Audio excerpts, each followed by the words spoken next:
This episode is brought to you by Avalanche, the layer 1 that is blazingly fast, low cost, and eco-friendly. You'll hear more about Avalanche later in the show.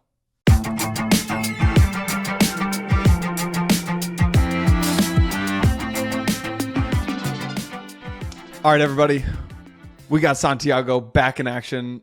We missed you, Santi. I missed you on the last couple of episodes, my friend. What's going on? I thought I brought on this this great co-host for the show, and then you abandoned me for like 2 episodes in a row. It's getting really sad. This is what I get, This is the crypto. This encompasses everything about crypto, right? You're MIA like 1 week, and they're like, "Oh, you're out. But you miss so much. Unacceptable, and I have no good excuse for that other than making it up in this and future episodes. That's what I always try to do. What are you doing? Buying more like Harry Potter books or something, or what's going on? Yes, and other stuff too. I've taken a liking for rare books because I've been thinking a lot about I started collecting NFTs, and I was thinking about this the other day. Like, you remember when the Apple Watch first came out? Everyone was saying traditional watches are going to be dead. And then you've seen these resurgence of I don't know if you watch this. I've taken a liking, this watch market has totally exploded. Like, you can't find regular watches, especially rare watches, like Patek Philippe's and Audemars Piguet's and Rolex and other stuff. And I think it's sort of I heard someone say this, actually it was John Mayer, actually, he's a big watch collector. And he says, in a world where you can find things so easily, information and, a digital watch, an Apple Watch tells you everything you need and more, right? Biometrics, and it's crazy, right? It's so sophisticated. It's the most advanced watch ever, right? Arguably. But still, there's this idea that you want to do, it's sort of like a counterculture. I don't know if counterculture is the right word, but it's interesting to me because it is that people want to go back to collecting regular watches, because I think, ultimately people want to differentiate. And so I think ultimately I was thinking a lot about that in the context of collecting NFTs and yeah, I think ultimately people always want to differentiate. And I still, to this day, every time I tweet about NFTs, it's the time where I get the most amount of comments and people that I hate on NFTs. I don't know if you've noticed this, but there is just this crowd that really hates on NFTs because they don't think it's art. They don't think it's real stuff. They think it's a scam. And to me, it's really exciting when I see that, because I don't know. I feel like I'm drawn to that. And books are like that too. In a world of information, digital, you can find, to me, rare books are sort of really interesting because they're like the blockchain. They're immutable pieces of content that was created at one specific point in time. And it's really kind of hard to rip off a page because you notice that, right? It's pretty interesting, really simple stuff. We're trying to do some of that in the digital context, which is hard. Anyways, we're rambling, but I've been thinking a lot about this. No, I mean, I think you're exactly right. I think the more technology progresses, the more things that have just feeling and meaning in this old school world will get more and more valuable. You think about vinyls. Exactly. When vinyls existed, and then you moved to albums, and vinyls weren't that valuable, and then you moved to cassette tapes or whatever the progression was there, and then you moved to Spotify, not really valuable, and now it's now that we live in a full Spotify, Apple Music world, now vinyls are getting really valuable again. By the way, NFT hate, do I remember it? Do I know it? Yes, I posted this thing 2 months ago. NFTs equal digital status. I got ratioed like nobody's business. Got over 5,000 quote tweets on it, saying saying some mean things, Santi. It's very upsetting. Hey, well, I think as an investor, you always kind of look at that, and it was like this with Bitcoin back in 2012, and I first discovered it. Then Ethereum, then tokens, right? There was a time where tokens were just taboo, and time and time again, I get really excited when I hear so many visceral reactions and people just jump to conclusions about this stuff. And then I was looking last night. I mean, so many artists throughout their life never reached the fame that they got. Even it took years even after their death. And so to me, it's just always a gentle reminder to most people kind of want to be told, want to go to a museum and be told, this is what is of cultural relevance and significance. Right. And I think that in a world where things move much faster, you have the opportunity to kind of discover stuff and collect stuff because you like it and you affiliate with it. And I don't know, shouldn't wait for anyone to tell you that. Yeah. All right, guys. Speaking of Bitcoin, speaking of collectibles, we've got a good episode coming. 4 big topics today. One is we're going to continue talking about what we talked about briefly last week, just the Bitcoin narrative. Bitcoin is back, baby. That's what I think. I don't know if Santiago agrees. Bitcoin narrative is changing. We're going to talk about that. BlockFi gave $100 million to a combination of 32 different states, if I remember correctly, and the SEC. So that's super fun. We're going to talk about that. BlockFi SEC, what that means moving forward. Social tokens. I'm going to stamp our claim. Empire is getting into social tokens. Talk about that. I think it's coming soon. The social token narrative will start to pick up. Talk about what it means and maybe some unintended consequences. And then last but not least, M&A. There's been some interesting M&A that went really under the radar.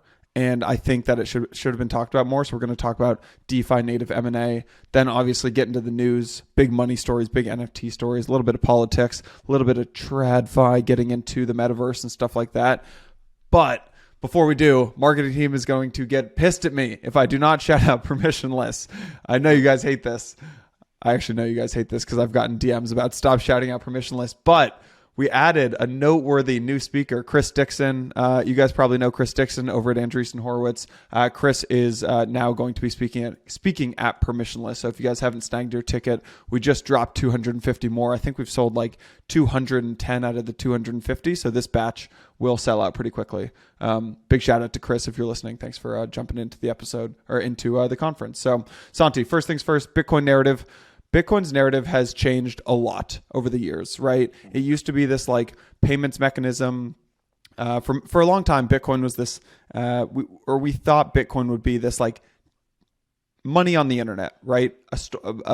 A way to pay people in like this digital native way where there's no one sitting in the middle. And then people were like, okay, maybe that actually doesn't make too much sense because the value of it goes up and down. So maybe it shouldn't be like a unit of account, like a thing of money. Maybe it's more like gold, right? Maybe it's more this like store of value.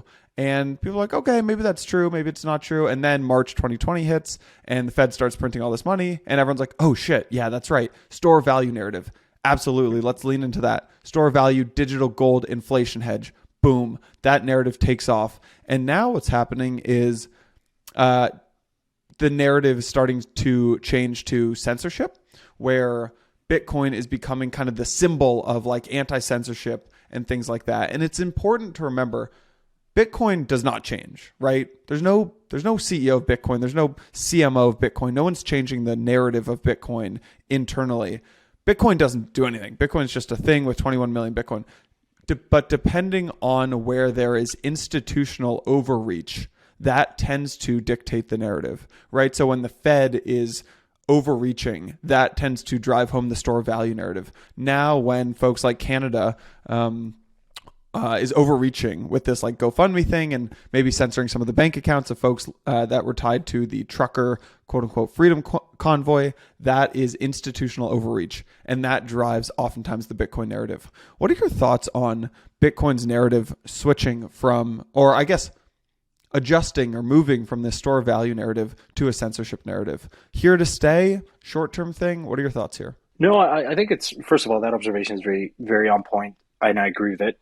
The censorship thing is clearly this Canadian thing. And look, increasingly governments are just unpredictable in many ways in their policies and the way, the things that they do. And I think, we've been in this mega trend over the last 10 years of degrading trust in institutions. First started with media, fake news stuff, and then just more broadly countries. And so I think the world is becoming in many ways a better place, but also a more unstable place in certain places, and particularly in places where people don't expect it.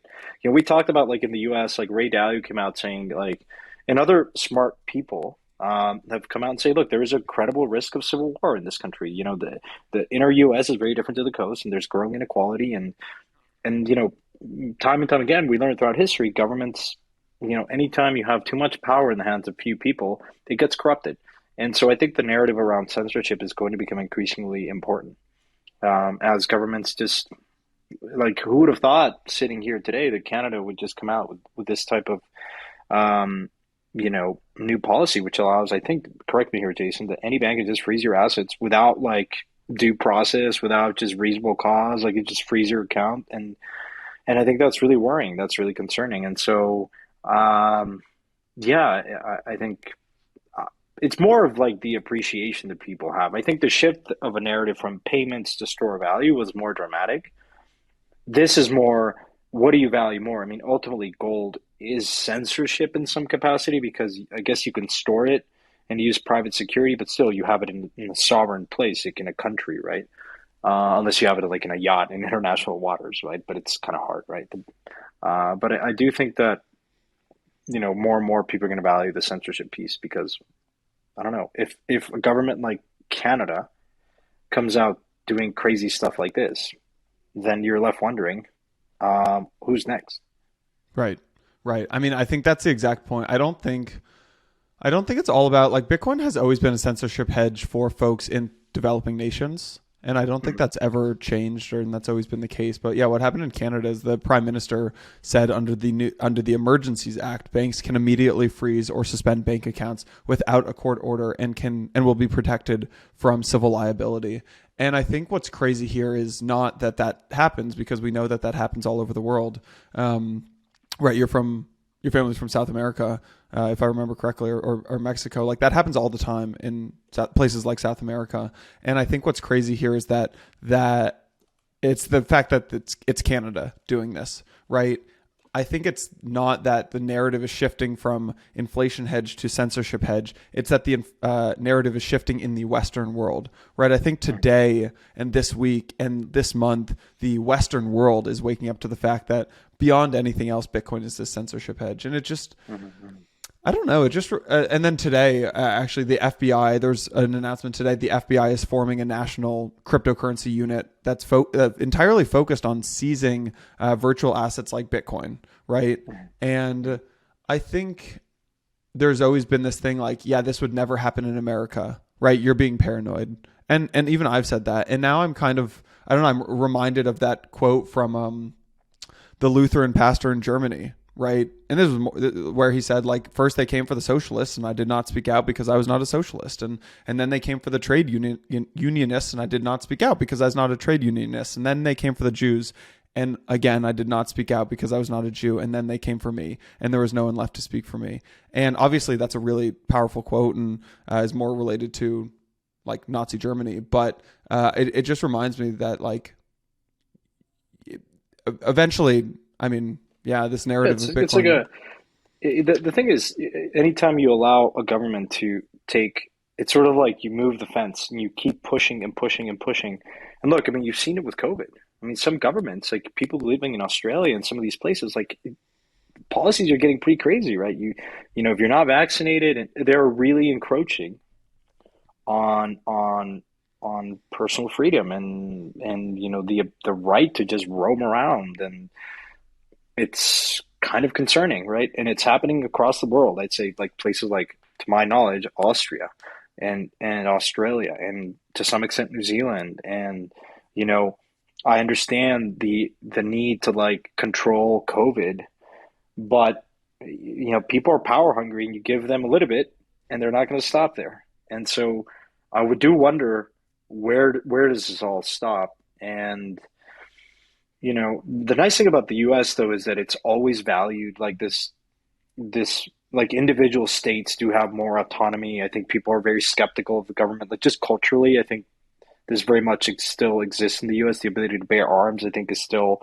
for in large part, this self-defense. And I can appreciate why that is so important, right? And so, yeah, it's very concerning.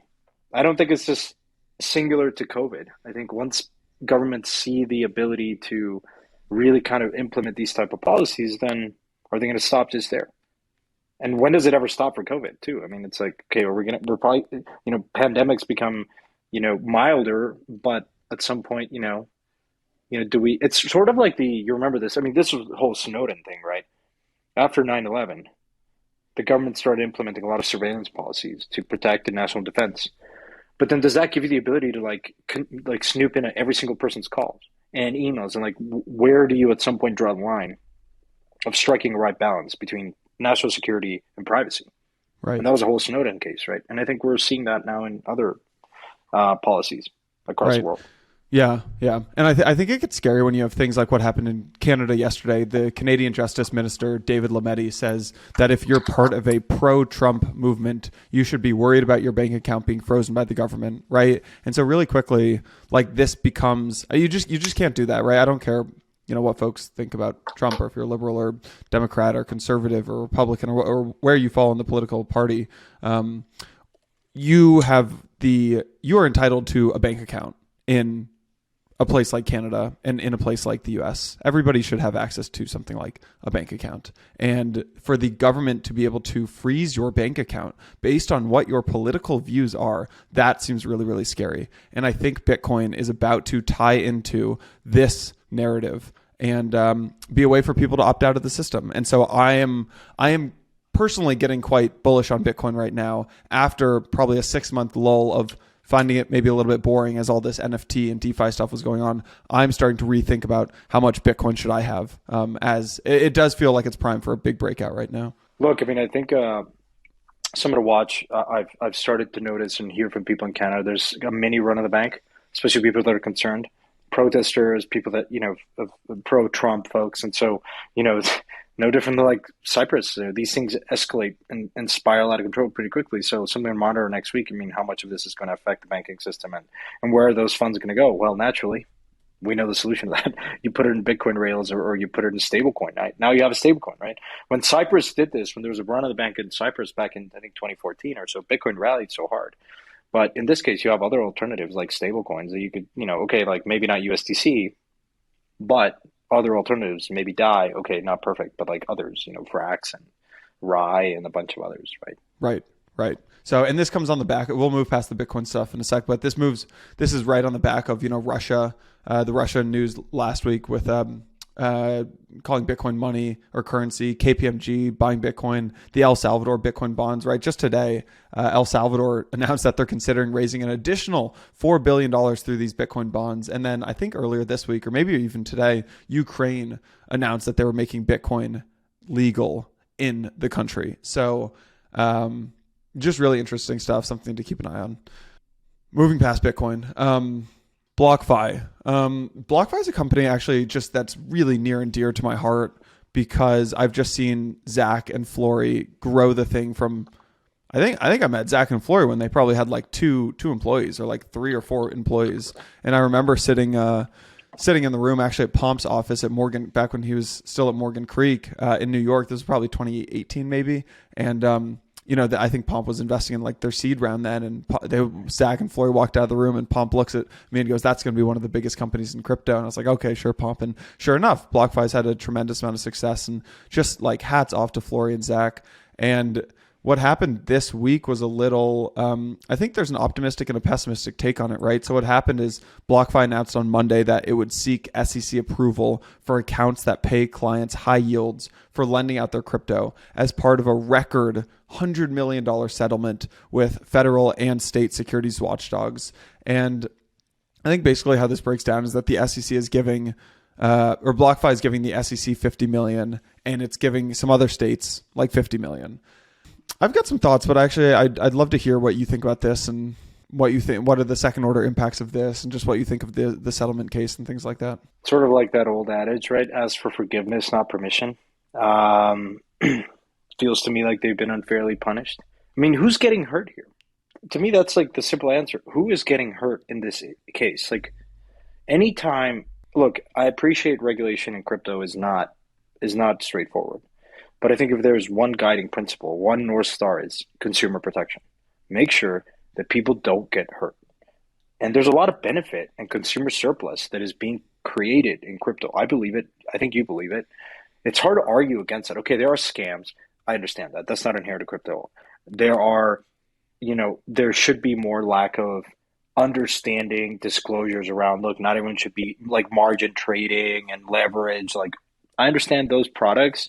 People need to be sophisticated, educated. Kids that have no financial knowledge should be perhaps trading on 100 times leverage, and they don't even know they can get liquidated. But in this case, where's the damage? Like, I don't know. Like, if you deposit in BlockFi and you're getting a high yield, okay, why not sue JP Morgan for like giving you a negative real rate? Was it? You're probably more in tune to this. I'd love your opinion, but is it because of disclosures? Is it because they might be insolvent in certain parts of their business, or might be taking too much risk, and there's capital efficiency ratios and consumer protection, like FDIC insurance? Like, I'm really curious because this might set a precedent that I'm not really sure moves us in the right direction, which is what are we ultimately trying to solve for? Like, we talk about, like, not to go on a tangent here, but accreditation rules. Like, at this point, how many people that are knowledgeable investors because they're smart, because they understand a market, because they want to invest in certain things, can't do it because they don't make this arbitrary 200K or X for X amount in the US? Like, it really is like very archaic. Like, there are better ways to solve for these things. At the end of the day, like, there's more damage that has been made because people can't invest in startups, because that's where most of the wealth's been created over the last, like, in investing in technology. And so, I don't know. It feels unjust and unfair. Yeah. So I've got a bunch of thoughts on this. I mean, one is it's a really stupid idea by the SEC. I'm really happy for BlockFi that they're moving past this. I think it's a good idea, and there are people on Twitter saying fight it till the end. I disagree with that, and good on Zach and Flory and the whole team there. I think that this is actually just a horrible decision by the SEC, because what you're doing is, right, incentives drive the world, and what you're doing is you've got two types of companies right now. You've got like the BlockFis, the Geminis, right? Do you remember Gemini's big ad campaign all over New York? It was like, the revolution needs rules, and you can clearly see what they're doing, right? They're trying to show that they're the good guys, right? They're regulated and things like that. And so you've got Gemini, and you've got Coinbase that's putting out all these, guidelines to regulation and suggestions. And you've got FTX spent over $1 billion on licenses last year, $1 billion on licenses. You've got BlockFi, right? And the strategy here is really simple. Eventually, because there's no rules right now, so eventually when regulators write the rules, you want to have a hand in writing those rules and being in the room when those rules are written.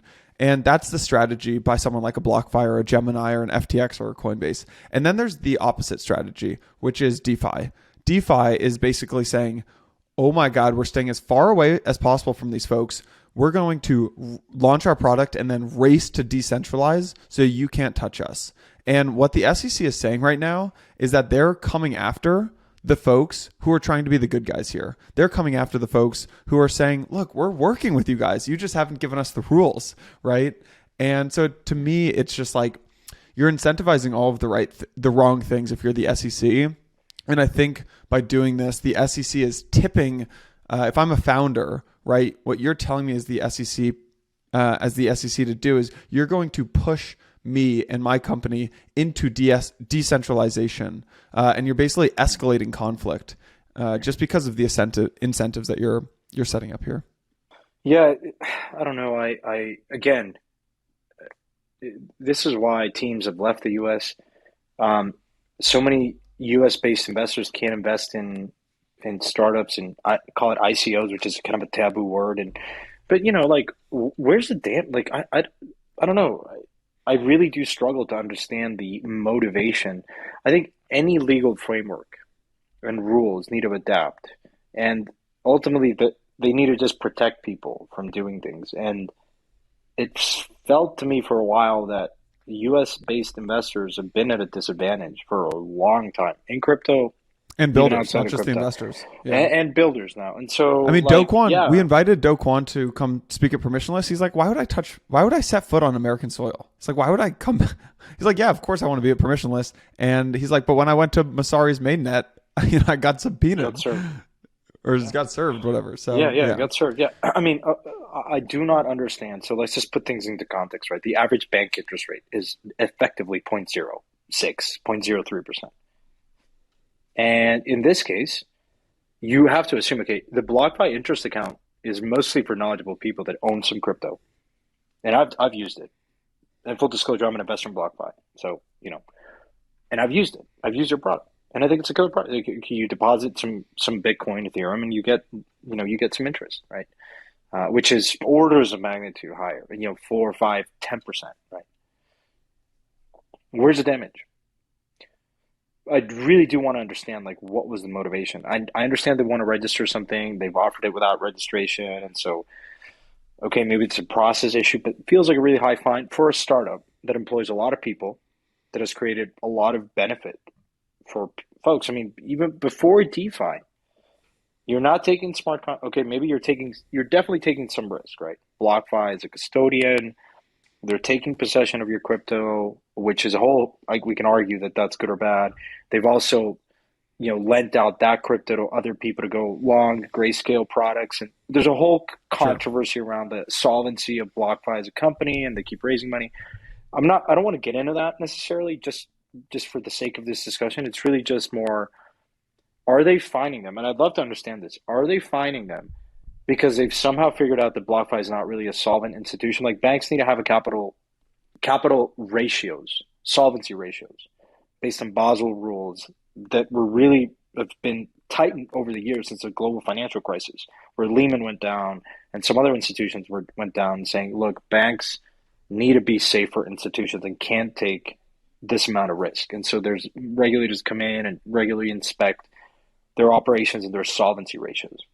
And I don't know if it's because of this, actually. I would love to understand. Because if it's not that, and if it's not a concern around the solvency of BlockFi or the disclosures that they gave to their as you as a customer depositing crypto into this and saying, listen, there is a very high, very, very high risk of them not returning your crypto, then I could understand that. But if it's not that, then this to me feels very, very unfair, because you understand the risks of the same that you deposit into Coinbase. You understand the risk of depositing in an institution, which I think BlockFi actually uses Gemini, I think, as a custodian. I want to say that, or uses someone else as a custodian. I don't know, but yeah, it feels unfair. All right, friends, quick break to share some exciting updates from Avalanche, one of the leading L1s. First, the Particle NFT sale, powered by Avalanche. Particle has fractionalized high-end art into 10,000 NFTs, the first piece being Banksy's Love is in the Air. Check it out, particlecollection.com. Number two, an ILO, initial litigation offering, has started on Avalanche in partnership with Rival with a Y, a community fundraising platform for court cases. Really interesting use case there. Number three, enterprise partnerships growing on Avalanche. Deloitte recently partnered with them to optimize logistics around natural disaster relief and claims payouts. MasterCard also tapped them to help accelerate crypto startups. Number four, last but not least, I got an early look at a report from the Crypto Carbon Ratings Institute that shows the energy usage of various L1s. Avalanche came out very low in terms of total energy usage relative to other L1s. Thank you, Avalanche. Big thanks for sponsoring Empire. Now, let's get back to the show. I know. And so there's also a second idea here. It's like, it's not a fair distribution of penalty, right? Like Block One raised, not to call out anyone, but I'll call out Block One. They raised $4 billion in an ICO. They got a little slap on the hand, right? $24 million fine. $4 billion raised in an ICO, and SEC's like, little slap on the hand, 24 million bucks. BlockFi gives millions of customers 5 to 10% yield when their banks are giving them 0.05% yield in a 5% inflation world. And the SEC says, evil bastards, $100 million fine. And I think there are two main reasons why the fine actually came down. And again, like we can bring like Zach or Flora on the podcast. I'm sure they'd love to join us. But I think one of them is because the SEC believes that these interest-bearing accounts can be are securities, actually. That like crypto yield products are securities. Like I remember when Coinbase wanted to launch a lending product like BlockFi's, and the SEC told it not to, and so it didn't. And it's because they believe it's a security. But really, I mean, I think at the end of the day, you're kind of hurting the consumer here. I think everyone listening to the podcast will agree with that. What I want to get your take on is, right now it feels like there are three options that you have as a crypto firm, and you've got, how many angel investments do you have? Are you comfortable sharing that? A lot. Okay, you've got a lot. There's kind of three approaches, and I want to see what if you have a founder or any of your portfolio companies are listening to this, what approach would you take? Number one, you basically try to make yourself as immune as possible to US regulation by setting up abroad. You run yourself as this like DAO or decentralized entity set up like, I don't know, far, far away from the US. There's risks with that, but like so far that's worked. Second, you try to be as law abiding as possible, right? Kind of like maybe Coinbase. Coinbase wants to launch this lending product like BlockFi. SEC says don't, you don't. Or like Facebook, right? Facebook wanted to launch a stable coin. It gave the regulators a lot of chances to say no. The regulators did say no, and now Facebook's stablecoin dream is dead. And they, I think, sold it to Silvergate or something like that. And then there's somewhere in the middle, right? Which is like you kind of move fast and it's like you just like keep doing stuff, but you stake out these like expensive legal positions, and every time the SEC says you broke the law, you get a little more information, and you're going to pay a $10 million fine and keep getting slaps on the wrist, but you can keep getting users and actually get your product to market. Which one of those three are you recommending to your portcos? Obviously, you're not a lawyer. Obviously, you're probably not actually the one giving legal advice, but what do you think is best? But I have spent a lot of time with regulators in the US. I've spent a lot of time with legal folks. My advice is always the same, which I don't like to give advice, but my approach is always the same, which is make sure that no one's getting hurt. Consumer protection is number one. Like, just don't do stupid stuff. You know what I mean? Have right disclosures, education. If it's a sophisticated financial product, have proper amounts of disclaimers, disclosures, guardrails or whatever, right? Geofencing, all this stuff. And the second one is based on precedent, particularly around the guidance around Ethereum not being a security, right, has been decentralize as fast as physically possible. And make sure that that should always be the approach, right? Which is no one should control and have particular right to change stuff, not only for regulatory stuff, but also just generally trust, right? Okay, deploy the code. Sometimes you want to be able to have certain guardrails, like do audits, do stuff, but decentralize as fast as possible and have a very clear roadmap to do that. As long as it coincides with, obviously, if something goes wrong, the code, if there's a bug, be able to shut it down. But I think that's my number one approach. As it relates to where to build, I mean, the answer to that. It is, I don't think anyone's gotten sufficient clarity. Why spend $10 million? Okay, you're going to do a $10 million raise. You try to get any reasonable advice in the US and it costs you half your round. I mean, the answer is pretty clear. No, don't do that. Right. Just do the right thing. And so I have observed Solana, for instance, all these different teams of just these have been distributing, and their resources, their talent has gone away. It's gone to places like Berlin and Lisbon and London. I'll give you an example. I was back in the day, so the Proof of Stake Alliance, which now has won a case in the IRS to treat staking awards. So I started that with Evan way back. Evan used to work at we were running validator nodes, and we said, "Oh, we need clarity." We tried to get in touch. We actually went and met with the SEC and wanted to say, "Hey, how do you think about proof of stake?" And they actually were reasonably very knowledgeable. Like Valerie, which is a crypto star back then, I don't know if she's still today. Is an engineer by training, really smart. She knew a lot. She knew every company in that meeting in San Francisco. And I wasn't expected to meet with her. But we never got clarity. And then I was in London, and we reached out to the FCA. We got an answer in a week. Clear. They were like, this is okay. At least as we understand it, you've explained it, this is okay. You never get that type of response from a U.S. regulator. To my knowledge, they never give this type of response. They're just sort of a safe harbor is the closest thing that you can get, which is good, but it costs so much because it's such an ordeal to get. And the only people that have been profiting from all of this is very few law firms that just can get away with charging super high fees. And that just stifles innovation in the U.S. It's unreasonable. So anyways, just a little bit of anecdotes and context there. All this to say that my best advice is do the right thing, which is protect consumers. If you're front-facing, just protect them. Do the right thing, but decentralize as quickly as possible. And those two are very closely tied together, right? Let's move on to social tokens. So you missed a good episode the other day with Tom over at Jane Street. And one thing we talked about over at the end of the show was social tokens.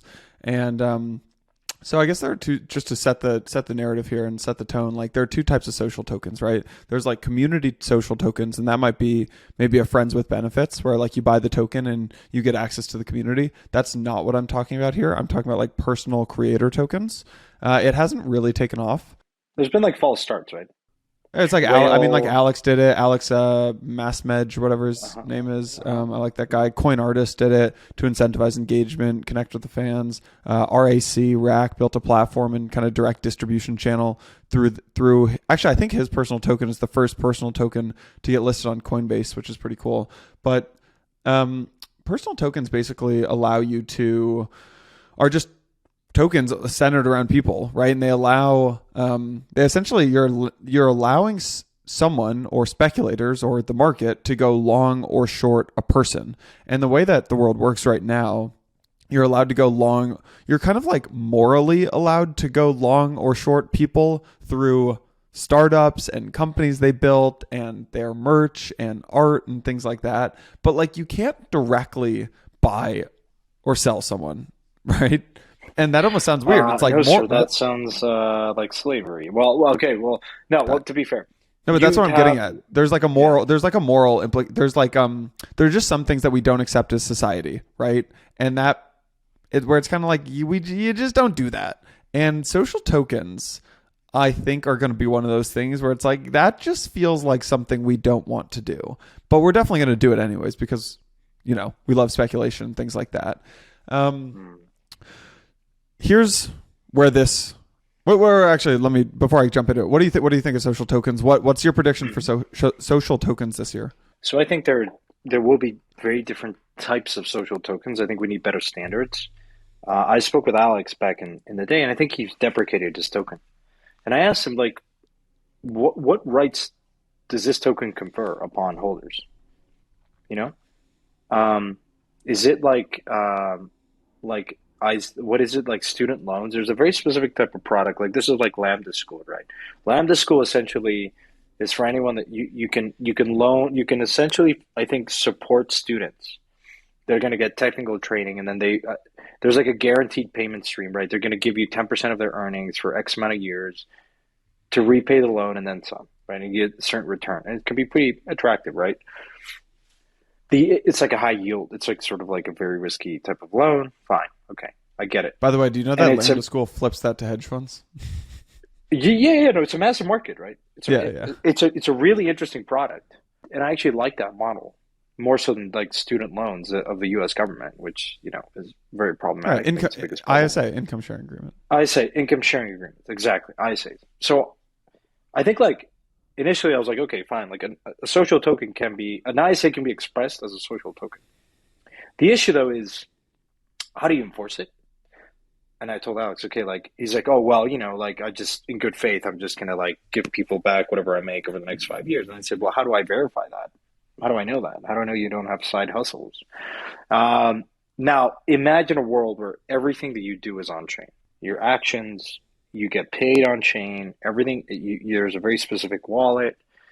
Yeah, okay, maybe you can verify a lot of this stuff and it gets directed through the smart contract and the ISA is executed and you earn a certain amount and there's, it's a very transparent system and you understand that. Okay, fine. You can still argue credit is difficult to enforce. You can go to court with this stuff.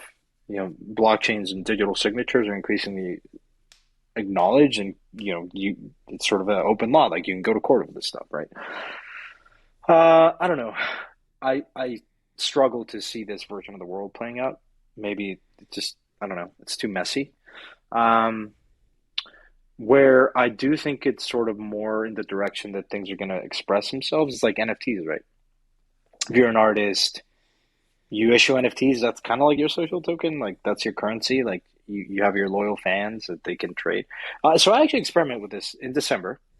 I gifted people randomly. I said, hey, I'm going to give, time is one of the best gifts, and so I'm going to give people 30-minute calls this year. I initially said 10, and then I grew it to 25. And then I still need to mint these NFTs, and I'm going to issue them to them. And they can burn the NFT, and I'll give them 30 minutes of my time. I mean, it's not like a social token, but I've never minted NFTs. I don't have any NFTs tied to my name, but I have a deployer address and people know it's that and they can burn that NFT. So like, I guess that's a version of a social token. Did you do this? Yeah, I would like. I've selected 25 people. Huh. I've been too busy running this podcast and other stuff, but it's on my top of Oh, my blame list. it on me. All right. I'm going to blame it on you. But no, I thought it was going to be an interesting experiment for me to say. I don't know if people are going to want to trade this NFT. I don't even know how much worth like my time is worth. I don't see that. No, but You know what I that's mean? interesting, right? Because like you mint 25 of those, and if I am long Santi, what I could, and I mint it for like an ETH or something for like 30 minutes of your time, what I would, if I want the call with you, then I'm going to take the call. But if I'm like, oh, this guy's about to blow up, I'm going to hold that. And right, what would you pay for 30 minutes of, I don't know, right? Alan Howard's time or like Jeff Bezos's time. Sorry to say, but probably more than someone would pay for your time. So if someone is going long Santi, yeah, dagger. But if someone this is how you treat me. Listen, listen, you understand this relationship? Like Jesus Christ. No, but see, I'd buy that shit and I'd hold. I'm not taking the 30-minute call. I'm holding because I think you remember the closest analog. So you remember Big Cloud now Deso? I think they've rebranded. Yes. So you essentially kind of like a social token, right? People could buy, you know, tied to your Twitter profile, I guess, a number of followers, that you go along the Nabal coin or the Chris Dixon coin or the Lady Gaga coin or whatever. Kind of like a social token. I have a reputation question for you. You know how they added like big Twitter people to the account and you could claim your tokens if you tweet it out? They added my account and there was like $17,000 in that account. It was like, I think it was like between $15,000 and $25,000 in that account. And there was no exchange back then to do it on. I think now they trade on like blockchain.com, but I knew an OTC guy who was making the markets in the BitClout tokens. And so I could have, if I wanted to, claimed my account on BitClout and tweeted it out. But then it becomes a question of like how damaging is that to your reputation? And I decided not to do it. But I'm like, that was probably a stupid decision. That was like free 20K. Yeah, you know, there was this idea in behavioral economics that, and just generally like studying human psychology, which is some things you don't want to put financial value to. There are like doing charity work. You never want to be financially I know it's like kind of like oxymoronic, like you're doing charity and then you get paid. Like, wait, what? But like, there are certain things that you do out of the goodness of your heart or because you want to just feel good. And the minute that you introduce monetary incentives, it corrupts like this goodness intention and sacrosanct relationship with why we do certain things. It's like at some point humans are intrinsically motivated beyond just monetary gain.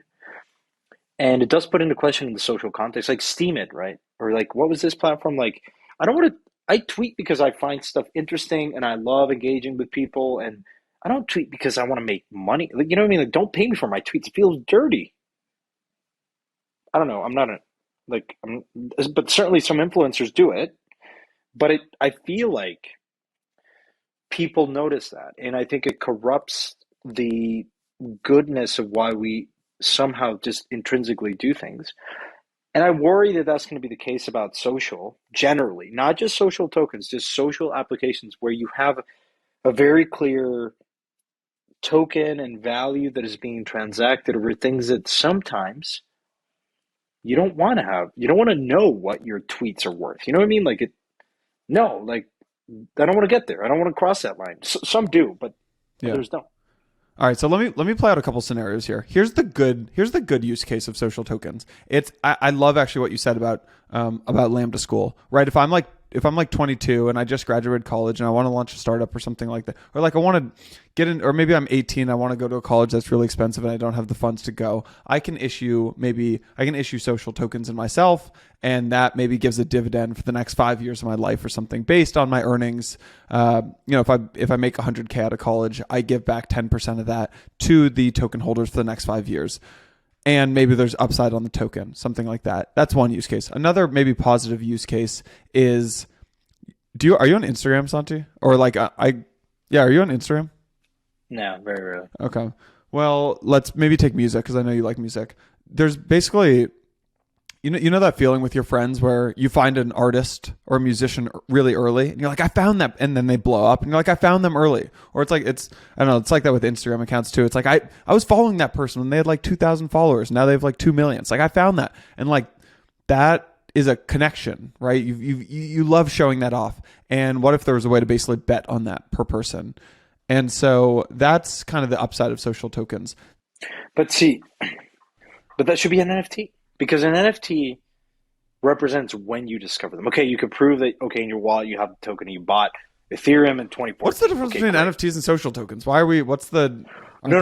What I'm saying is one, because there could be it could be a fungible and non-fungible. I think social tokens should be non-fungible because they express specific moments. Okay, if you go to an Avicii, I love Avicii. I started seeing Avicii in New York. Like I saw Avicii super early on before he blew up. He could have minted an NFT back in the day when he was playing it at like dive bars in Oslo or whatever, or Sweden, where he's from, right? I think, and it would have been nice to have an NFT represent that particular concert, and maybe there's music attached to that NFT. It'd be great to encapsulate this memento, and that's what I think gives value to these social interactions. Like, okay, if it's an ERC20, like a Avicii token, well, the idea of freely trading this token is like, meh, it's like whatever. An NFT has a lot of emotional cachet, and it represents a unique, digital. Yeah, but it's not immutable all footprint. encompassing of that person. Like it has emotional value to you. That's more like a jersey of like Barry Bonds when he played in the 2002 Fine. World Series or something, Or like and a baseball card. Yeah. No, but no. A baseball Well, card no, would be like more like a social token, I think. Kind of, yeah. Yeah, okay, sure. Maybe we're trying to draw analogies to the physical world when it shouldn't be. But like, but okay. So let's get past the analogy. I think you will. Do you think that we will see social tokens where they're fungible? Yeah. Oh, yeah. Well, think of it this way. You alluded to it earlier. I have this idea. Okay, what if it would be kind of cool to go long a specific department within a company? Hey, I want to invest behind Google's VC team or Google's engineering team, not their marketing team. I mean, give me a social token that represents all of these people or all the engineers in the valley across companies. That would be pretty interesting. So so agreed. You know what I think is cooler is there's all these companies in crypto. We know them. There are people inside who are absolute rock stars, but they're like 23 and they just haven't been given the opportunity yet. It's maybe like the software engineer or like the marketing strategist or the designer. I'm like, I can see people. I'm like, you are going to blow up. I want to invest in you, but I don't want to invest in your company because like I don't like the company. But you are going to be huge. One day you're going to start a company. You're going to be big. There should be a way to go long that person. But the counter to what I'm saying is, damn, that gets really nasty if you can go short a person, right? And like let's extend this out. I know by nature of the hard time that you give me, I knew you'd be shorting me right now because I missed 2 episodes. So yeah, I would be shorting you. I'm like, where the hell? I'm sure. So, but here's what happens when you short someone. We cannot, as a society, allow people to short others via social tokens, or else you create really awful incentives, right? They're like, oh, it's like prediction markets. Okay, Trump. You have a prediction market on Trump winning the election, or I don't know, maybe that puts a bounty on your head. yeah, that's what I was getting at. Is I just shorted you with my life savings, and I'm hiring an assassin. I'm going to make a bunch of money, but now you're dead. So, but like that, and so you're like, oh, that's crazy. That would never happen. There's this thing that Matt Levine wrote about like 3 years ago, which is hedge funds taking out credit default swap insurance on company debt and then pushing the company to default, right? So a company has loans, you can take out insurance on those loans like credit default swaps. Hedge funds were buying the insurance and then they go to the company and they're like, hey, wink, wink, don't pay back the loan on time. Then the insurance triggers, then they get paid out. And then you can't directly give that to the company, some windfall of it. But what they were doing is they were like kicking it back to the company in the form of good financing when you come out of bankruptcy. So they're like, look, you're going to go through bankruptcy. It's a total pain in the ass. But when you refinance the company, we're going to hook you up with good financing. So there's so many, we haven't made movie references in a while. The Gone Girl. There's so many movies about this, right? Like Man on Fire, that take kidnap insurance and that like it's all inside jobs, right? Okay, if you're an athlete, you insure your arm, then you break your arm, like you know what I mean? Like you don't. It is the nasty, not so clear areas of technology. Yeah. So, yeah, because like, okay, let's say a hedge fund came to me. They're like, hey, I had a social token. They're like, I just put out $1 billion short on me, and they're like, I want you to make Blockworks go bankrupt tomorrow, because then the price of the Yano token is going to fall. But when you, and they're like, we'll kick back 20% of that, and I'm like, damn, that's $200 million bucks. And then there's an equation in my head like, will I make more from Blockworks or 200 million that this hedge fund's going to give me if my price of the token goes down? Like the scenario that you just, it's dark. The scenario you just, there wouldn't be that amount of, you wouldn't be able to create that. Look, I'm not on you, but just it No, would the be really, liquidity. It really, won't, yeah. the liquidity is the issue Yeah, yeah, with yeah. all these things, which is kind of the optimist side of me says like it's going to be really expensive to put on this short because no one's going to want to take the count. You Like know where it's there's like, a liquid you market know, though? Long, short, Kim Kardashian. Like people are trading yeah, that yeah, oh all yeah, day. totally, totally, totally. Or like presidents, heads of state, like famous people for sure. Right. It kind of puts into question though this idea of like what do they know that I don't very quickly. You're just like, okay, wait a minute. There's one person that puts a short on the head of state of Sierra Leone. Okay, maybe you want to look at there's probably going to be a coup d'etat like tomorrow. Like get Yeah. out. Or you just Sierra text all Leone. your friends, be like, yo, buy my social token. I'm about to announce like my new company tomorrow. Yeah, insider trading. Yeah, yeah. Yeah, but how do you, yes, exactly. But then it's like, what? Can you not tell your friends about like personal news because it's insider trading? All right. We need to schedule an hour and a half for these things, not 1 hour. I'm just going to apologize in advance to people. I do have to jump in 5 minutes. So we'll wrap this up in a sec. The last thing I want to get your take on, Santi, is M&A, DeFi native M&A. 2 weeks ago, Psi Options acquired Tap Finance. Last week, Friction acquired Channel RFQ. Right, Friction, really interesting acquisition. Both of them are just trying to build like really amazing option shops and just options on top of Solana. What's your take on, I guess, either both of these deals, DeFi, M&A? What's your thought on this? Yeah, super interesting. Obviously, like a lot of times you don't need to acquire companies because you can, through composability, these things like connect each other atomically. But it feels to me more like an acquihire. You know, in Friction's case, like I think it just is very organic way to just bring on really smart people that have built an interesting product and just very nicely fits into their roadmap. And instead of waiting 6 months to build it, like just acquire a team, boom. And so I think like a lot of ththese are I look at them as acquihires. Talent is probably the scarcest talent and attention, but talent for a team is really scarce. And as soon as you find people that are building something that it's like 6 months ahead of what you want to do, then just bring them on, and then it accelerates your timeline. And engineering resources are super, super hard to come by. And so I think a lot of the M&A activity in crypto thus far has been, acquiring human capital, which is the by far the scarcest resource out there. I mean, I've increasingly been looking for things like Rabbit Hole and companies like this that will onboard the next, Joe Lubin back in Consensus in DEF CON, the last one, said, look, I want to bring on board 1 million developers. It's a very tall order, but as soon as we are able to do that, will come along. But for now, that is the scarcest resource, the most valuable and the scarcest resource. So a lot of this M&A activity has been driven largely to acquire these dev teams that are super talented. I just had a thought that's like kind of related, but not really related. Why aren't company stock options issued as, what if company stock options were issued as NFTs and they became, and you could just bake the like 4-year vest, 1-year cliff into the cap tape, into the smart contract? And they should, and they will, because it is stock options are the messiest thing, and the thing that if you don't exercise, it's a clusterfuck. it's an And absolute nightmare. Card has built this business, and I think like it is due for reinventing it on crypto rails. And I think there's 2 or 3 The companies problem that is are like trying to do Carta's this. built it. Like Carta is the equivalent of building like Venmo, right? Or Venmo's a bad example because it's B2C, but like you're still building on these rails that were created in Oh yeah, 1970s. on a patchwork of okay, if you have all company equity expressed as tokens, then it's super super easy to do this stuff, right? But in NFTs there's really no reason why we shouldn't move to a world where we should stop using like pen and paper and migrate everything to digital signatures in an immutable blockchain. And I think we can do that. Obviously, we need some privacy, but we can do this. Because okay, the issue with NFTs is that once everyone sees, you can basically see all these stock options, right? And who's getting what, and it becomes messy, and it's like, but yeah.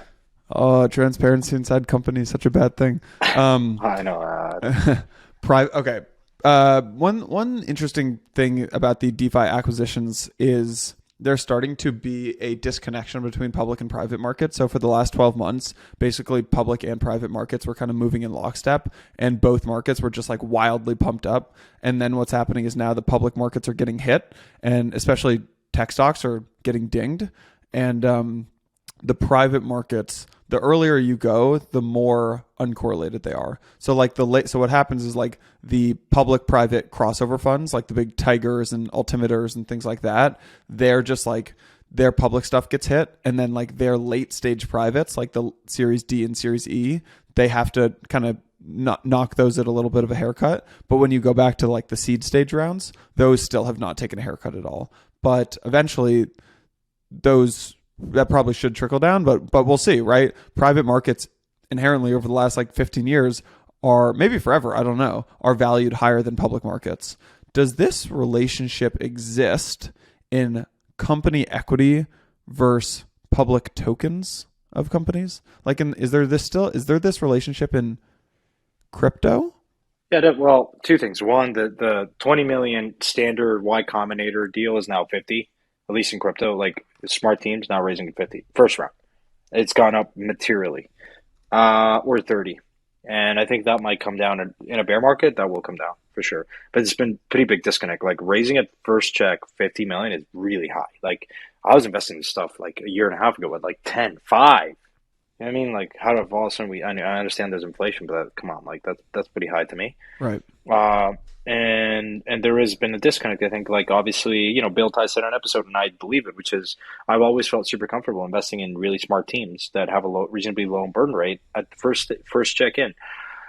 But still, you know, I would argue like the risk profile is still pretty high, and you're left wondering. I've personally have wondered of my allocation, as you know, I'm more very liquid, super early stage. That's my edge. That's what I love. But I am left wondering, like, am I getting paid enough for the level of risk that I'm taking?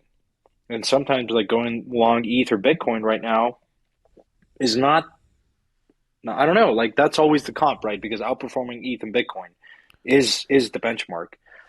And I do wonder if you're investing at something north of 50, it's like the oxygen level at that level is pretty low. It is. And so you're still taking a lot of risk. And so I've passed on, and I haven't seen that many interesting early stage deals because the valuations are pretty, and it just forces me to be more disciplined because it's difficult to take a bet on these teams at 75 million, $100 million valuations. Like, come on, guys, like, you haven't built a product. Like, I understand you're good builders, but I don't know you enough. Yeah. I'd rather go long ETH or Bitcoin. Yeah. Yeah. Now the counter argument though is that in crypto, history would say that you should invest in every single one of those companies if they have a token. That's what, right? Traditional venture, you invest in 10 companies, 6 or 7 of them might be duds, 2 of them might be flat or be up a little, but one's going to return the fund. That's like the stereotypical narrative around traditional VC. In crypto VC, it's like you invest in 30 companies, 28 of them are going to make money. At least in the short term. You never lost on, you probably, if you'd gone long on every single ICO in 2017 and you held for a reasonable time, you wouldn't have lost money on probably any of them, unless there were scams. Ooh, I don't actually know about that. Those are the ICOs. I'm talking about like the token projects of the last maybe 36 months. No, I understand. I'm just saying what you just said is true for 2017. I think by that analogy, you're supposed to make bets on as many teams as possible at a reasonable, like, sub 50 valuation, like, because it's sort of like a really an interesting bet. Precedent would say, and historical data would say, there's reasonably high. There's a higher probability of not losing your money versus traditional venture. And so you're willing to loosen a little bit of the constraint around stretching a little bit more in the valuation because you get liquidity. It's sort of liquid venture and lockup schedules, and you can hedge with a perp and all this stuff. Like, I get it, but still. The best news of the week was by far Transmission 1-1, Transmissions 11. Big shout out to you. Joined as a research engineer at Paradigm. Why is this cool news? Because you guys should check out the Paradigm recent blog post. Transmissions 11 at the very end of it. In the last line, it says, in his spare time, he attends high school in California. So speaking of social tokens, I'm going long Transmission 11 social token. Absolutely. I think, kudos to that. And the entire, what is it, the Rarity team? Unbelievable. This just tells you talent and education is such an archaic concept. They're smart guys. You want to cover that in the 15 seconds that we have left here? Let's cover the 15 seconds. Age has always been a very stupid barometer to understand knowledge and experience. And I think especially in areas of high innovation, where the smartest people are sometimes the youngest, and old people might say, oh, you don't have enough gray hair. It's just a bullshit proxy. It's like sometimes you do need experience, but in this industry, you can come in here, and a message to anyone, you can learn this stuff pretty quickly. It's open, people will help you, and you don't need 50 years of experience. In fact, sometimes it gets in the way. So I'm happy for him, and I'm happy for a lot of people out there in Web3 and everywhere that are just, young and talented, and age should never be the number one parameter by which you judge people. Agreed. Santi, you're the man. I will talk to you next week, my friend. I hope you guys enjoyed. Thank you, everyone. Take care.